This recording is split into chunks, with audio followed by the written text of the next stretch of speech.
જય હિન્દ મિત્રો, સ્વાગત છે એક નવી માહિતી નવા વિડીયોની અંદર। મિત્રો, વનરક્ષક બીટ ગાર્ડની ફાઇનલ આન્સર કી ગઈકાલે સાંજે જાહેર કરી દેવામાં આવી। તો ફાઇનલ આન્સર કીની અંદર તમે જોયું ઘણા શિફ્ટની અંદર ઘણા પ્રશ્નોને રદ કરવામાં આવ્યા તેવું દર્શાવવામાં આવેલું છે। તો શું ખરેખર રદ થયેલા પ્રશ્નોના માર્ક ગણાશે?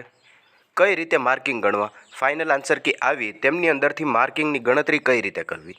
જ્યાં મિત્રો ઘણા ઉમેદવાર મિત્રોના આવા પ્રશ્નો છે, તો તેમને ધ્યાનમાં રાખીને કઈ રીતે માર્કની ગણતરી કરવી તેમને લગતી માહિતી છે તે વિડીયોની અંદર ખાસ જોવાની છે, માટે ખાસ કરીને વિડીયોને અંત સુધી અવશ્ય જુઓ। સૌથી પહેલાં મિત્રો વાત કરીએ તો ગુજરાત ગૌણ સેવા પસંદગી મંડળના સચિવ શ્રી હસમુખ પટેલ સાહેબે એક માહિતી જણાવી કે જે પ્રશ્નો કેન્સલ થયેલા છે તેમને પ્રો ડેટા પ્રમાણે બાકી રહેલા પ્રશ્નોના ગુણાંકમાં વધારો કરશે। જે આ મિત્રો પ્રો ડેટા પ્રમાણે બાકી રહેલા જે વધારાના ગુણ છે, જે બાકી રહે છે વધારાના માર્ક, તેમની અંદર વધારો કરશે। તો આ કઈ રીતે સમજવું? દાખલા તરીકે 5 પ્રશ્નો છે તે કેન્સલ થાય છે। 5 પ્રશ્નો એટલે કે 10 માર્ક, 2 માર્કનો એક ક્વેશ્ચન હતો, તો બાકી રહેલા જે 95 પ્રશ્નો છે, બાકી રહેલા 190 માર્ક છે તેમની અંદર વધારો કરશે। જે આ 5 પ્રશ્નો રદ થઈ ગયા, જે 10 માર્ક રદ થઈ ગયા, તે બાકી રહેલા 190 માર્ક છે તેમની અંદર વધારો કરશે। એટલે કે જે એક પ્રશ્ન હતો એના સાચા જવાબમાં પ્રો ડેટા પ્રમાણે તમને 2 માર્ક મળવાપાત્ર હતા, પરંતુ આ જે બાદ થઈ ગયા તેમને ધ્યાનમાં રાખીને હવે એક પ્રશ્નના 2.105 માર્ક મળવાપાત્ર થશે। એવી જ રીતે નેગેટિવ માર્કની અંદર પણ વધારો થશે। પહેલાં નેગેટિવ માર્કિંગ હતા 0.25 માર્ક કપાતા હતા, પરંતુ અહીંયા તમે જોઈ શકો છો હવે 5 પ્રશ્નો રદ થઈ ગયા એટલે પ્રો ડેટા પ્રમાણે 0.262 માર્ક કપાય છે। તો આ કઈ રીતની પ્રોસેસ છે? પ્રોસેસ તમે અહીંયા જોઈ શકો છો।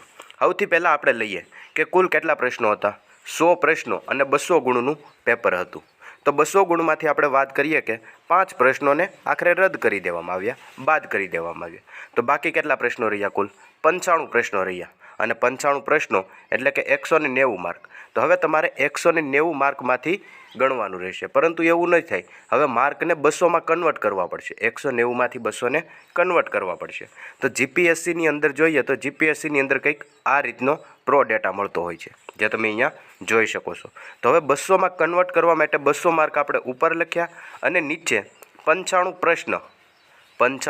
પ્રશ્ન અથવા તો 190 માર્ક તમે લખી શકો। 190 એટલે કે 200 ભાગ્યા 190 કરો તો 1.55 આજુબાજુ, 55-51 આજુબાજુ જવાબ આવતો હોય છે, પરંતુ 2 માર્ક હોવાથી એક પ્રશ્નના તેમને 2 વડે ગુણવું પડે, અને એવું ન કરવું હોય તો 200 ગુણને 95 પ્રશ્ન વડે ભાંગી નાખવાના।